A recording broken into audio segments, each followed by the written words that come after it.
আসসালামু আলাইকুম। Hello everyone, it's me তোমাদের নোয়াখালী প্রান্ত। সবাই কেমন আছো? আশা করি ভালো আছো। আলহামদুলিল্লাহ আমরা ভালো আছি। এটা ছিল আমার ঢাকার তৃতীয় দিনের ভিডিও। যদিও আমি তখন আপলোড করি নাই, কারণ আমার আপলোড করার ইচ্ছে একদমই ছিল না। এখন আমি নোয়াখালী চলে আসছি, এখন একটা একটা করে আপলোড করার চেষ্টা করব। আসলে আমি প্রত্যেকদিন ভিডিও করি নাই। আমার ইচ্ছে ছিল আমি আমার ভাইদের বোনদের সাথে খুবই খুবই ভালো একটা সময় কাটাইতে, কারণ তাদেরকে ছাড়া আমার লং টাইম কাটাইতে হবে আর কি।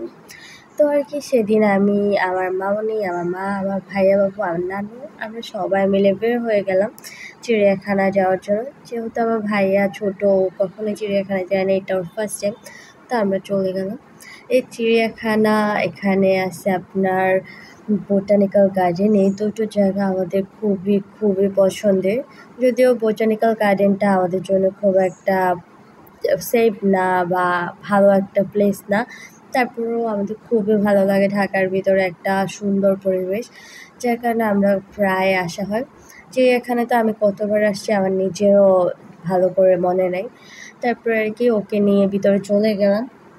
শুধু আমার ভাইয়া বাবু না, আমার আম্মু কখনো চিড়িয়াখানায় যায় নাই। তাই আর কি অবস্থা, আসলে আম্মু খুব একটা কোথাও যাওয়া হয় নাই। বিয়ের আগে আম্মু যা ঘুরে করছিল, বিয়ের পর আসলে আমার বাবা ওইভাবে করে আমার আম্মুকে কোথাও নিয়ে যায়নি।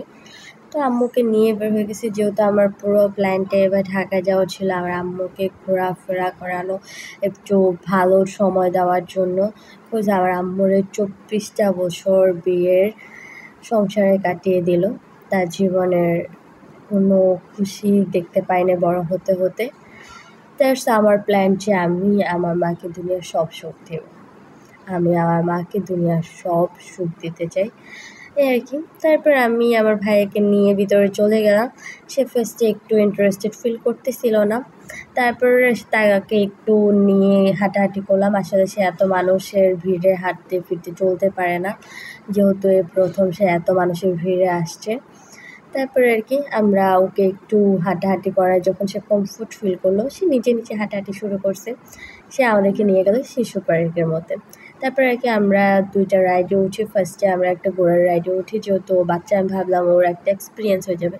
কিন্তু আমার ভাই এত ডিম হবে আমি ভাবতেই পারিনি। তারপর আর কি আমরা ট্রেনে উঠি। এখানে একটা মজার স্টোরি ছিল। আমরা টিকিট একটা ছাড়া ট্রেনে সবাই উঠছিলাম। আমার মামনি বলল যে সে উঠবে না, দ্যাটস ওয়াই আমি টিকিট নিই নাই। টিকিট না নিয়ে আমরা উঠি, তখন ট্রেন ছাড়ার টাইম হলো। তখন আমার মামনি এসে বলে, তুমি কয়টা টিকিট নিয়েছো? আমি বলছি আমি তো আমাদের জন্য নিছি, তোমার জন্য শুধু নিই না।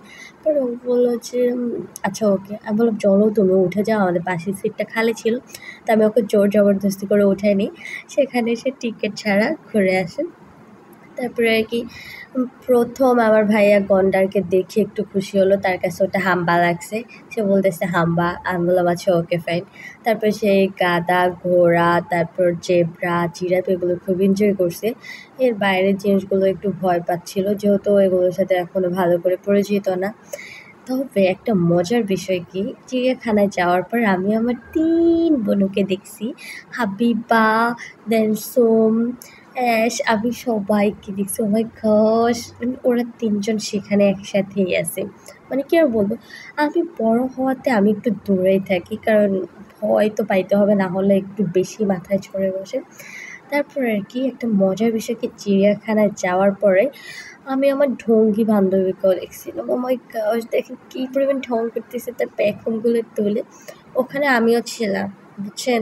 এরপরেই আমি আসছি, এই আর কি। এই যে দেখেন কি কিউট লাগতেছে আমাকে। ও মাই গশ, আমি এত সুন্দর কেন? তো এই অবধি আমার ফোনে চার্জ শেষ হয়ে যায়, আর কোনো ভিডিও করতে পারিনি। তো সবাই ভালো থাকবেন, আমাদের জন্য দোয়া করবেন। আপনারা ভালো থাকবেন। আসসালামু আলাইকুম, বাই বাই।